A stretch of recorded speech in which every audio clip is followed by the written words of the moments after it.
to the podcast version of 32 Bar Cut, the show, a series for performers, about performers, made by performers. Every week, we give audition advice, share personal experiences, and sit down with fellow colleagues in the performing arts to chat about their life in the industry.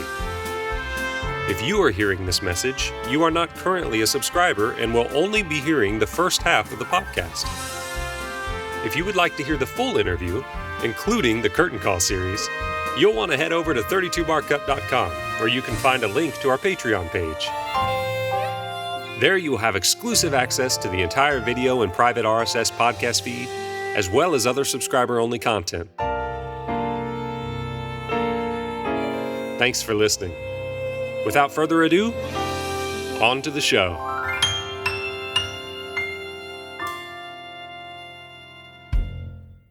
She served us strawberries on stage, and now she is serving up strawberries on her finger-licking alkaline. Welcome to the show, Andrea Jones-Sojola. Hey, Adrienne! 32 Bar Cut!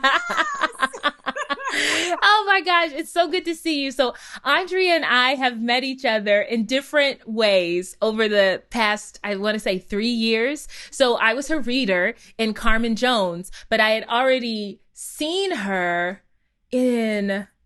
Oh my gosh, I had already seen you in something. I forgot about that. So anyway, scratch that. I was her reader in the Carmen Jones auditions, which she booked because she slayed and she's wonderful and amazing. And John fell in love with her immediately. And then shortly after that, we found out that we had a lot of mutual friends. And so I was following Andrea on Instagram, and she put up this post about being alkaline and that she wanted to show other people how to be alkaline. And so I joined her group. And last summer, when all of this craziness was going down, we were meeting every Saturday for 4 weeks to talk about living the alkaline lifestyle. So I'm so excited to sit down and chat with you today. We're going to be chatting about classical music, Porgy and Bess, Carmen Jones, and also alkaline diet. So thank you so much. Thank you so much for having me, Adrienne. I'm so glad to be here. This is so fun. I've been watching your show, watching your episodes, and you are a light. You are the light that the industry needs right now. So I'm really glad that you decided to do this program, and extra excited that you thought of me to even come on your show. So I'm so honored to be here. Thank you. Oh, absolutely. I had to have you on the list because, first of all, because of your demeanor and your spirit and your warmth. You're so welcoming and kind and professional. And also because you come from a classical background, and we share that. And I think it's so important to talk about that transition and what it looks like, and how you can still, maybe you can still do both. So I want our listeners and viewers to see that side of it as well. As Absolutely. Also how you've changed your life. You've changed your life, and that's important to talk about too. Okay, cool. So first off, I ask everyone this, and I know how loaded it is, but how are you? I am fabulous. I'm great. I'm really happy. I'm crazy like everybody else as well. I claim that part too. But, I feel like when this pandemic happened, it got very dark, as we all know. It got dark. On Broadway, it was dark, but then it was kind of dark in the world because we were dealing with a lot socially and with Black Lives Matter, and politically. There was a lot of things going on, and it felt like somebody just put a big, gigantic blanket over the earth. And it was like, where is the light? Where is the light? But in that, I feel like people decided to just lift the blanket off and see where they could dibble and dabble and create. And I'm actually just really excited that I've been watching friends and family members and even people that I don't know open their minds up and find out the things that they're good at that they didn't know that they were good at. So that's been really exciting. And I kind of jumped on that bandwagon too over the course of this last year. So it's been exciting in that way. And I'm also happy because I actually enjoy being home. I enjoy being home. And this is the first time, this year was the first time in 4 years that I had been able to actually be home with my husband. My husband Pumzile Sojola, also known as Puma. Some of your viewers might know Puma. He was on tour for 4 years in Phantom of the Opera, so he's been away. And his show closed right before the pandemic ended. So I had been like solo parenting for 4 years. So that was interesting. So actually, it's been really nice to have him home this year. So I'm very appreciative. So I'm grateful. That is the short answer to the very long answer and question that you just gave me. I'm grateful. Grateful is the word, right? I feel like this past year has taught me so much about gratefulness and appreciating our loved ones and spending time and what that feels like, because Austin and I have a similar story, not as drastic as yours with 4 years on tour, but since we've been together the past 10 years, one of us has been on tour or one of us hasn't been, or, and we just haven't spent a lot of time together. And so this year we're eating dinner together, and we are like, who knew you could eat dinner with your That's spouse? amazing. I didn't know Austin was a performer. I didn't know that. Austin is a performer as well as a music director and composer. And so he gets called away to do different things and has gotten called away to do different things since within our first 3 months of dating. I think we've been doing on and off long distance. So wow. Yeah. So now that's new, eating dinner. Yeah. But fun, right? Isn't that fun though? It is fun. We take turns on who's going to cook, and Austin is now vegan with me, so that's exciting. Yeah. I never would have thought that would happen because I come from barbecue, but it's great. Yep. Yeah, he's got that Kansas City, Missouri, barbecue, open up the grill. I know, being from Kentucky, I know you're like, yeah. But we're definitely going to talk about that in the curtain call, because I know that you have figured out ways to make it work. You've figured out ways to still enjoy your food and live a healthy lifestyle. Absolutely. So we know each other, like I said in the beginning, for different reasons, but I think it's always cool when I come across a classically trained singer in this business, because I just feel like there's this kinship there, this knowledge of, well, how are you navigating musical theater?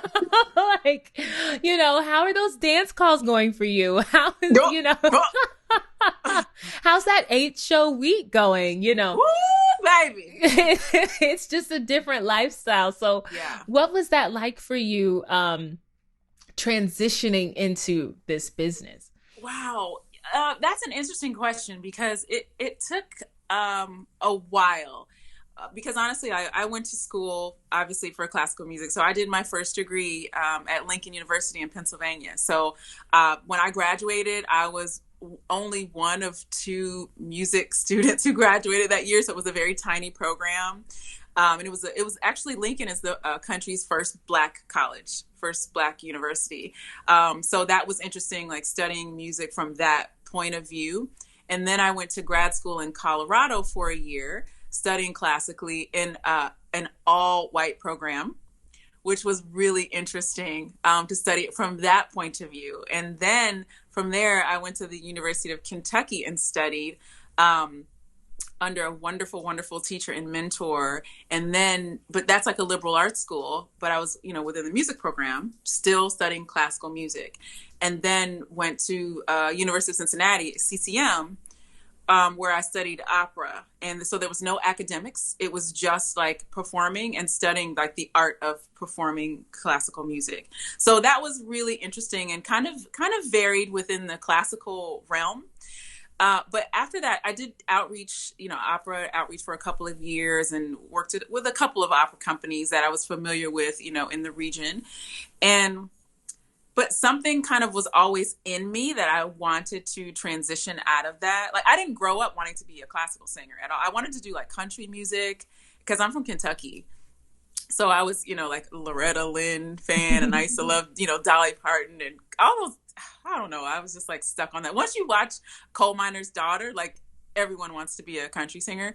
But anyway, I didn't grow up with classical music, but then I found out that my voice lent itself to that style of music. but I still kind of had an affinity for other types of music, and as well as like, television and film. Every kid kind of has that dream. Mm-hmm. But when I moved to the East Coast, I really came out here to do the transition. I didn't come out here in hopes of being like a big opera star. For some reason, I mentally and emotionally, I get kind of shifted away. And so I didn't know what I was doing. I would just go to these big open calls and see all these girls who looked like they knew what they were doing. So I would try to kind of act like I knew what I was doing, even though I didn't. And nothing ever really came of it. And then my husband was a part of Three Mo Tenors, of that entity, and they had a sister group called Three Mo Divas. So I booked that and worked with them for a couple of years, and I got exposed to different styles of music. And at the time, I was working with Vivian Reed, who was a big Broadway icon, and she kind of really helped change my my mindset and really encouraged me, to just kind of go for it. It just so happened that I was supposed to do a gig with that company out west, and I got randomly a call to come in for a vacation swing for the Phantom of the Opera. And so, and mind you, I didn't have like any representation or anything. I have no idea how they even like knew who I was. But they wanted me to come in for that at the same time I was supposed to have been out west doing this other show. Mm-hmm. And so I decided that this could be my chance to be on Broadway. Yeah. So I gave up that gig that I was going to be making a lot of money doing out west. I just gave it up because I said, I want to do this audition.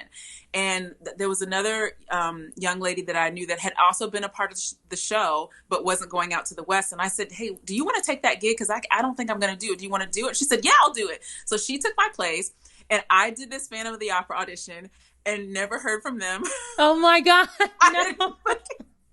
So I gave up like it was going to be like the most money I had ever made, like performing. Mm-hmm. I gave it all up for an audition that I did not book, but that's okay because I have seen episodes of 32 Bar Cut, and I know that you have experienced the same thing. Yes. So, but it was okay. But I realized like it wasn't for me. I knew that I wasn't supposed to be out there that summer. And like, I hadn't signed my contract. Like, I had verbally committed, but I hadn't signed my contract. And I remember specifically, like, my contract had like chicken grease on it. I don't know how it got chicken grease on it. But I think I was just being like careless with paperwork and everything. And I thought, gosh, I didn't even like treat the contract like it was this sacred thing. So clearly, like, my heart was meant to stay in the New York area that summer. Well, that summer, I again got a random call to come in and audition for Showboat that was going to be at Carnegie Hall. It was going to be a benefit at Carnegie Hall. And I went in and sang for a very well-known conductor. And I remember at the end of it, he said, I'll be seeing you very soon. And I was like, oh my God, what does that mean? What does that mean? And so I got to do this Showboat at Carnegie Hall. So that was my Carnegie Hall debut. And it was with all of these Broadway people. And which was funny though, it was Broadway people, but also Marilyn Horne was in the show. Oh my God. So it was like Broadway and opera people. Yeah. Which was like, that's my world. Yeah. That's my world. And so it was really, really fun to get to know all these Broadway people that I ended up working with, like down the line. But I just was kind of honored to be there. I'm like, y'all let me be in this show. But speaking about transition, so I remember being in rehearsal, and there were two girls. I remember they were sitting on both sides of me, and both of them said, "Can you sing into my tape?" And for me, that was new for like people to bring tapes to rehearsal and tape things. Yes. Because they were learning by rote. Yes. So like in classical music, like you get in the practice room, you bang out the notes, you put it in your head, you coach it a million times, and then you go to your voice teacher, and you're getting it in your body like in a different way than in musical theater. So that was new to me. So like my classical training helped these young ladies who are like have been on Broadway, like they were already on Broadway, and I mean, with the exception of the pandemic, like they were still on Broadway. You probably actually know who they are. So I was like, okay, this is a new world. Like this is how it works. But that was that experience, and from there, I realized that like I think this is going to be where I stay. I'm gonna stay in this world because I'm enjoying it. I enjoy the feeling. I enjoy the familial part of it. Mm-hmm. And it felt kind of like home in a weird way, not in a way that like people who can belt and stuff, like I don't feel at home like them, but I had to find out what my niche was. Mm-hmm. And from that point on, I kind of investigated and I figured out, okay, I'm what they call legit. I didn't even know, like if someone would have said legit to me, like, a long time ago, I would have been like, of course I'm legit. Like, aren't we all legit? What do you mean legit? I didn't understand exactly what that meant, but that's what kind of singer I am. And I've been able to make a career out of being the girl they hire who can pop out the high notes that I learned how to do being classically trained. So that's kind of how it's helped me transition. But I have to say, I enjoy it. I do. I enjoy this world. It's a lot of fun. And I really like the people. I can identify with that so much. I remember my first rehearsal. It was in Hyde Park at Court Theater in Chicago. And I was doing Porgy and Bess. And that was my transition show. So it's interesting, Showboat was your transition show. Porgy and Bess was mine. And I remember that first rehearsal. I had been emailing the music director. Can you please tell me what voice part you would like for me to be on so that I can learn this, my track and everything. I don't even think I said track because that's a totally a musical theater phrase, term. But he said, "Oh, Adrian, you'll find that musical theater is very different from the opera world." And I was like, okay. And sure enough, first day of rehearsal, I was like, "Oh, so y'all are teaching parts? Okay." Like, all right, what? This is gonna. I'm fine, like I'm gonna be good. I'm gonna be so good. That's not really why I stayed. I think like how you said, it felt like a family. And I think, I went to Spelman, so I understand that starting up in a program that is all Black. And our program wasn't as funded as it should be. So we weren't really getting all the attention we needed. Yeah, same here. You understand. If you had 2 music graduates, then So if I'm being honest, I got to grad school and I had a lot of catching up to do. And that was a new program. And I still felt like they didn't really take care of us how they should have either. And did you go to school in Chicago for grad school? I did. I went to Roosevelt at CCPA. Yeah. Okay. And I had the drive, I had the passion, I had the spirit, I had everything I needed, but just everything seemed like it was missing. So finally I felt good about singing, and I hadn't in a few years. I felt really good when I was at Spelman. When I left Spelman, I was like, hey, but something about... you guys have some good singers coming out of Spelman. I mean, well, you know them. Yeah. Yeah, I know them. And they sing down. Yeah, they do. Yep. Really and truly. And so coming from that legacy of singers, I felt very good until I got to Roosevelt, and I didn't feel great anymore. So it took some time for me to start believing in myself again. And Porgy and Bess was the start of that, of feeling like, oh, I am capable again, Yes. But, so yeah, that's why I stuck around. It's interesting how it's a gig that gets you there, even though you had the foresight, like you were like, no, I want to make my Broadway debut. That sounds good to me. Yeah. Yeah. And also too, it's like, there's a certain air that opera has, and that's just what it is. That's the culture of it. And I knew that wasn't me. It wasn't me, and it never has been me. It's my voice. Like, my voice can do that. My voice does do that. But the extra the extra coat you have to kind of put on for that, like, wasn't me. And you have to have a certain drive to want to, you know, kind of, I don't know. I don't know exactly how to articulate it, but it's two different worlds. There obviously is some crossover, which is fabulous. But walking into an audition for Broadway is very different than walking into an audition for opera. Yes. You know what I mean? Yes. Yeah. Even if you're going in for the chorus of an opera house, it's very different. And I can agree with you. It just wasn't me. And I was like, why am I so uncomfortable? And I don't want to be uncomfortable. And now I feel very comfortable walking in auditions. However, the transition, maybe not so comfortable. But once I got the hang of it, I thought, oh, this isn't as stuffy as I thought it needed to be. I thought I needed to wear a dress to every audition, heels to every audition. Girl, oh my God. You know, even when I go into like film and TV and I just walk in some bootleg jeans. Yeah. You can half do your hair and you're like, hi, I'm here. Yeah. Boom. Because they want you. They don't want a caricature of yourself. They like actually want you. And I felt like that's the difference. Like, I never wanted to pretend to be something that I'm not, because some people really are like, you know, like that. They're very grand, and that's who they are, and they fit very well in that world. And it's not so much like that anymore. There's lots of, you know, unique works happening now as we speak, unique things being written, which is fabulous. I'm happy about that. But at the time when I was coming up, it was an extra thing that I didn't see myself fitting into. So yeah, but I respect it. I respect it because, you know, singing classical music is no easy feat. Absolutely. It isn't. It's a tough thing. It's very, very challenging. But I also found, you know, being in music theater, the focus is just different.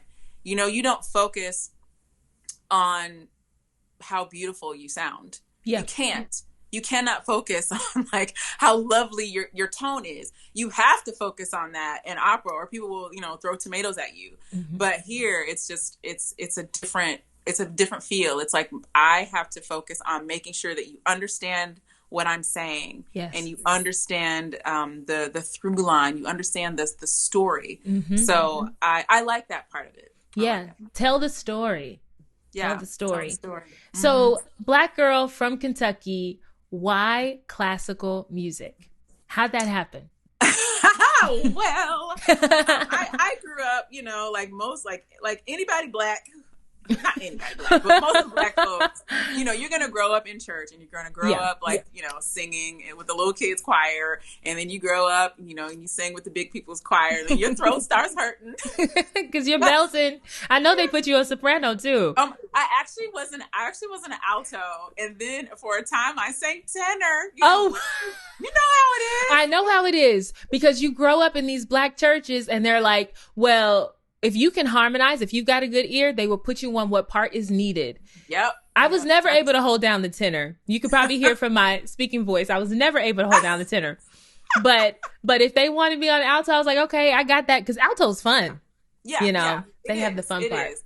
That's exactly what I did, and I wasn't very good at it. I mean, to be honest with you, like I wasn't the best. I have an older sister. I have two older sisters. One, she sings and like composes gospel music, and the other one writes and performs. She's a gospel recording artist and has CDs and everything, and she's very good. And I was not that. Like I wasn't great. I did it and I tried my best, but it's not about that. You know, when you're in church, you just kind of like sing for the glory of God, and you know, if people enjoy it, they enjoy it. So that's what I was there for. But in high school, you know, you also sing. In high school, you're singing in lots of choirs and things like that. So I traveled with an award-winning choir in high school, international, award-winning choir, which was wonderful. And so then when I went to college, I only expected to go to my undergrad for a year. And I told my voice teacher, who also was a Black woman, I told her, I'm only staying here for a year. I wanted to get the Black experience in college like my parents, because my parents went to Tennessee State. Okay. And I said, I'm only staying here a year so I could get the, Black college experience. And then I'm leaving. I'm going to go to CCM. And my teacher was like, "Oh no, you're not. Oh, You're wow. staying." Yeah, because I said I'm going to CCM. I'm gonna do music theater. She says, "Oh no, you're not. You're going to stay right here. You're going to learn how to sing, and then you can sing whatever you want to." Mm. And I remember being gagged because she said it in front of this girl. There was another girl coming in for her voice lesson who was, she was Miss Lincoln. She was the person, Oh, like yeah. the queen or whatever. What do they call it? Homecoming queen. Yeah. She was like Miss Lincoln, like when you used to open up the Ebony magazine, like in the '90s, and they had all like Yes. the black college queens. She was Miss Lincoln, and she was in my lesson with me. And I remember being so embarrassed that like my voice teacher had worked me in front of this senior, telling me off. She said, "You're going to stay right here. You're not going anywhere." And she said, "Then you can sing what you want." So I was like, "Okay." So I stayed. I stayed there for all 4 years. And learned, I honestly, like all I did, she basically gave me everything she ever sang, and she had been a mezzo soprano. And so she just gave me everything she ever sang, but she sang like a really wide range of music. So I was singing lots of inappropriate material for your my age. voice. Yeah. It didn't matter, like whatever. And so then I just kind of, I stuck with it, and I did, the little summer programs here and there, which were all great. And I got to meet even more classically trained singers. And I went to Chautauqua Institute of Music, and everybody there was either from Juilliard, Curtis Institute of Music, or Manhattan School of Music. And they were all my friends and buddies. And so then I said, okay, I think I want to go to one of these conservatories to study. But I remember one of the guys in the program said to me, he was a peer. He wasn't a voice teacher or a coach, but he said to me, "You really are talented, but you have no technique." And I didn't know what the word technique meant. I was like, really? What is that? They didn't have Google back then. You couldn't Google what it's vocal technique. I was like, really? What is that? And he says, "You don't know what you're doing." And I said, "But I've been in school all these 4 years." And he was like, "Yeah, but you got to learn how to sing. You have to learn how to get your instrument to a point where you can really depend on it." And I said, "Oh, okay." So at that point, I thought, I'm just going to stick with this classical music thing. I had really forgotten about music theater, and I thought, I'm going to be an opera singer. Everybody says if you're going to be an opera singer, you got to go sing at the Met if you really want to say that you are a real opera singer. That's where you get your street cred. Yeah. And so I was just kind of working towards that. I would do vocal competitions and win some of those, and so I just stuck with it. And then when I went to University of Kentucky, I had a wonderful, wonderful voice teacher there, and that's where I honed my technique. And so I'm grateful that it was there that I learned how to sing. And so now I know under any condition I can sing. Like if I haven't had sleep, I'll still be able to sing. If I'm not well, I'll be able to sing. I can do 8 shows a week because of that training. You know what I mean? Yeah. I don't know if I hadn't had that training, by that Wednesday matinee, I'd be like, but I can do it because of, so I'm grateful. Sometimes, to be honest with you, Adrienne, there were times where I thought, did I waste a lot of my life learning how to sing classical music? I was kind of upset because, I did 4 years of undergrad. I did a year of grad school in Colorado. I did 3 years in my master's, and I did 2 years in an artist diploma program. So that's 10 years. That's how long a doctor goes to school, a medical doctor. But I thought, I don't sing classical music anymore. So was that a waste? And I was kind of upset with myself, like, golly, why did I do that? But no, I realize now that has given me stamina. So I'm good. I'm okay. I'm grateful for the training. That's amazing. If you saw my video on vocal health and I lost my voice pretty dramatically in 2019, and I was still performing. And when you talk about technique, I thought I had technique, but I was still struggling because I was relying on that church training I had to sing this musical theater stuff, right? Yeah. And that's not what I've been trained to do. And I think what really was my saving grace was the voice teacher I talk about in that video, Susan Eichhorn Young. If I hadn't linked up with her whose husband was the original Three Motel. Yes, yes. Yeah. He's incredible. Oh my gosh. I don't mean to interrupt, but listen to him, if you haven't already, listen to him sing a song called Twisted. Okay. When you get a chance, or your audience, any of your viewers, listen to Thomas Young sing Twisted. We got it. Okay, I will definitely do that. I can tell by your smile that it's worth it. Yeah. Yeah, she saved me, because I was at the point where I wasn't even sure if I could do an audition that required long passages of speech. That's where I was, and she saved me. But she teaches like Broadway singers and classical singers. She does. She does. Okay. She does. Yeah. She's great for that. And she teaches in a way that helps you understand your voice, like you said, so that you can sing anything, that you're treating your voice like your voice, not like your classical voice, your church voice, your belt voice, your jazz voice. No, it's all your voice. Yeah. Wow. Wow. Thank goodness for good voice teachers who know what they're doing. Cause I don't trust a lot of people. That's why, a lot of people ask, well, who do you study with? It's like, oh, sorry. No, I was just going to say, like, especially in New York City, there are a lot of people who charge a lot of money. Yes. Because, they can say they're a New York teacher. And there's a lot of people, honestly, in a lot of these programs at school, in these universities. Yes. Who just, maybe they wanted to be performers and couldn't cut it. So they're like, okay, I'm going to be a teacher. Yeah. It takes a special gift to be a teacher. It really does. You really have to understand pedagogy for real. Yes. To be able to do it. So everybody can't do it. And I just don't trust a lot of people with just taking this over and doing what they want to with it. Like I really have to trust them to be able to hand that over. So for you to have found somebody like Susan, that's wonderful. Oh yeah. I'm so grateful to her. I feel like when you talk about trust people, it's like, I don't trust people with my hair and I don't trust people with my voice.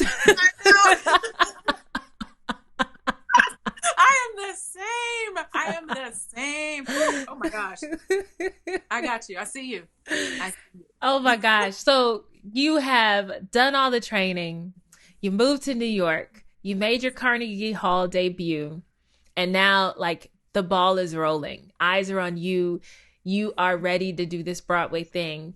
Did you do Porgy and Bess shortly after that Carnegie Hall debut, or did you have to like hit the pavement a little bit? I hit the pavement. For a few years and was doing, little random stuff here and there. In the meantime, I was working with a company called Opera Noir of New York. Oh, yes. And so I would, sing programs here and there or travel with them, which was good. And then I also, interim, was singing with a group called the American Spiritual Ensemble. And my voice teacher at University of Kentucky is the director of that. So we would travel. We do a Black History Month tour, and we would go to Spain in the summer or Ecuador. And so we were traveling. So I wasn't like twiddling my thumbs, but I would do auditions. In the meantime, I had done a film, Tyler Perry's film for Color Girls. So I was able to kind of do that. Amazing. And I didn't know that. That was I missed that in my research. Oh no. Yeah. My good friend Karen Slack, who's just like a sister to me. I've known her for a long time and met her at Chautauqua so many, many years ago. And she's just an incredible singer. And it was really her gig, and she invited me to audition because they needed someone else. And I booked it with, again, classical training because we play opera singers in the film. That's right. So, I'm seeing it now. Seeing it now. Oh my gosh. Maybe that's why your face looks so familiar to me. Oh, maybe so. Oh my gosh. I'm putting it all. Okay. Yeah. Yeah. It was a scene with Janet Jackson. And I could tell a quick funny story about that if you have like 30 seconds. Oh, yes. So we, again, were like there were three of us, and we were the opera singers for the scene where Janet Jackson comes to the theater with her husband, Omari Hardwick. And so anyway, it was just us, and we had been doing our thing all day long. And we were all about to walk through the Passover backstage at the theater. And there were like PAs there or whatever. And they put their hand out and they weren't going to let us walk through this door. And we had been treated so nicely up until this point. Even Tyler Perry walked on stage and he told all the extras, all the crew and everybody, he said, I just want you guys to know that you all are only here today for these 3 women on this stage. We were like, oh, for real? Okay, we like that. We like that. Like, we have been treated so awesome. And then all of a sudden, we were trying to walk through this door, and the PA was like, no, you need to wait. And we were like, oh, okay. And so they had let this lady walk through. She had on like a white house coat and some little house shoes. She walked through. She sauntered through with like security guards, whatever. And then when she went through, I was like, who is? Oh, that's Janet. That's Janet. Yeah, we're going to let Janet go through. We're going to sit back here and we're going to throw roses on the ground for her. Miss Rhythm Nation herself, okay? Miss Pleasure Principal, honey. She can walk right on through. But yeah, so I was in that film, and that was a lot of fun. But so then what had happened was it must have been like 2011, early 2011, there was this Porgy and Bess on Broadway audition that everybody was talking about. Mm-hmm. And, again, we weren't known. I wasn't known in the Broadway world at all. But me and my husband and every black classical singer that we knew, we went in, to audition. Absolutely. When a black show comes on the scene, everybody's there. Everybody was there. Everybody was there. Yeah. And so I had just had a baby. My daughter was like 2 weeks old. Oh my gosh. And I had this crazy pregnancy, and I, had a C-section. I couldn't even walk. I was rough.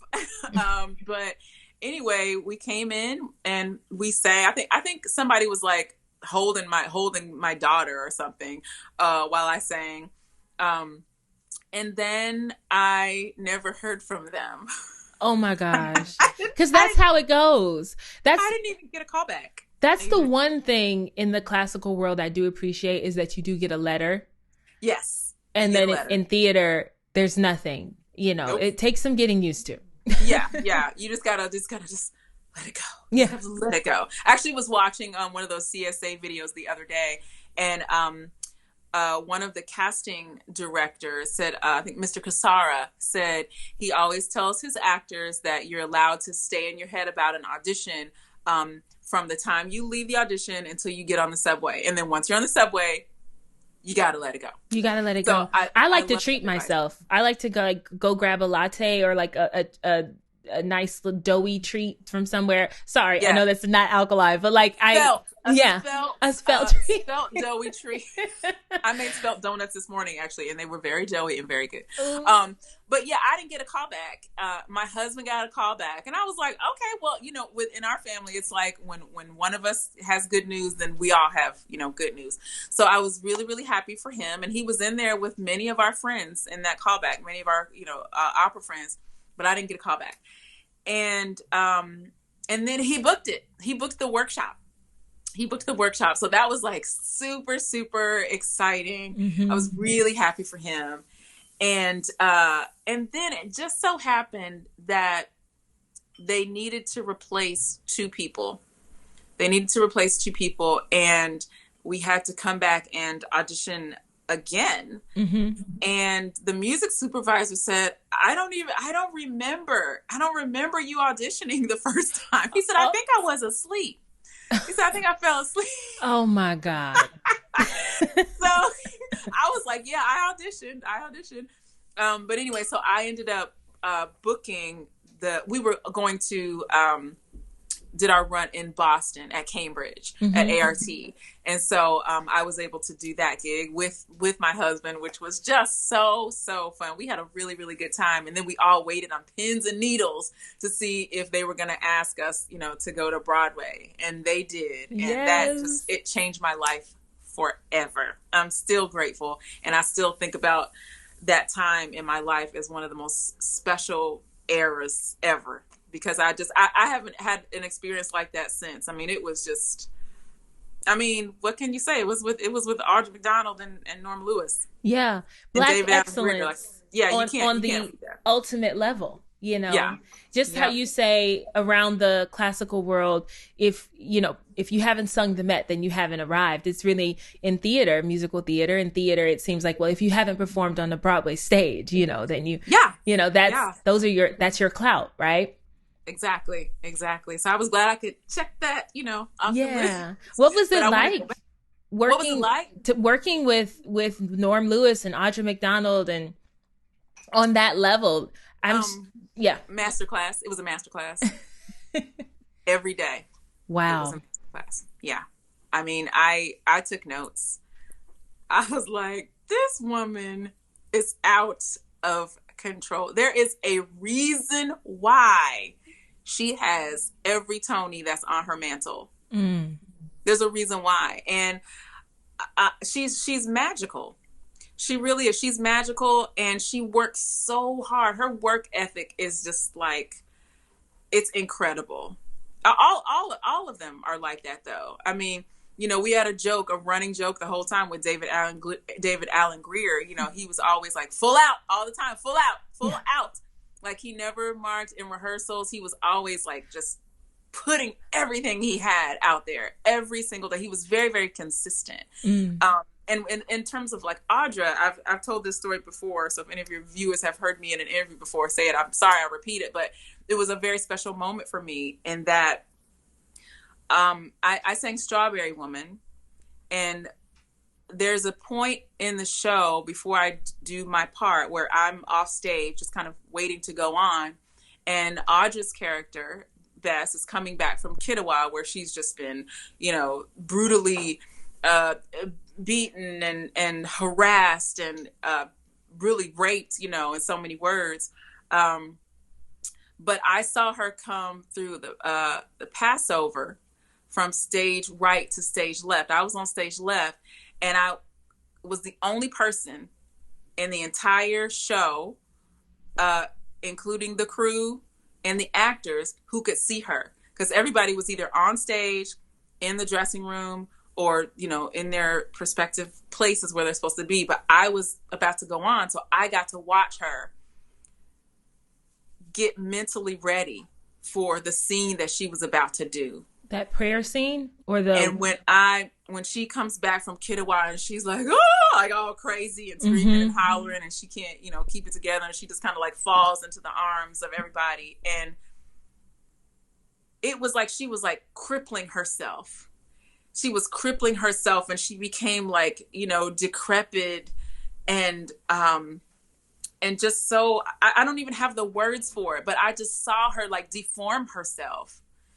And it wasn't for anybody else to see. It was, I still to this day don't know if she knew that I saw her. But I watched her like a hawk. I watched her like a hawk. Like, oh my gosh, I can't believe she's doing this. She's not waiting until like 2 seconds before she goes out to do her thing. The audience, they never know. They never know how you prepare. Yeah. But to see her do that, and to see her, we saw her, she had splinters, like a splinter like that in her foot because of the wood paneling on this stage.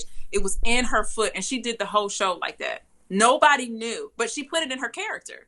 She put the pain of that going through her bare foot, a piece of wood in her bare foot. She just threw it into her character. But that's who she is. That's who she is, Adrienne.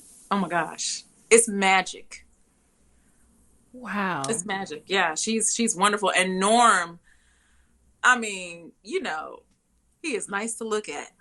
He's beautiful. Yes. He's beautiful, but like his soul is beautiful. You know what I mean? That's why he looks like that, because the inside of him is just so kind and so loving and so warm and friendly, and that's why his voice is so beautiful. I really believe that people sing like who they are. You know what I mean? Like, yeah, the their inside spirit. of you, yeah, it comes right out. You have people who like have these brassy, edgy voices that are exciting. Like, that's probably kind of like what kind of like personality they are, and some people with these like really pure, sweet voices. It's kind of just like who they are as a person.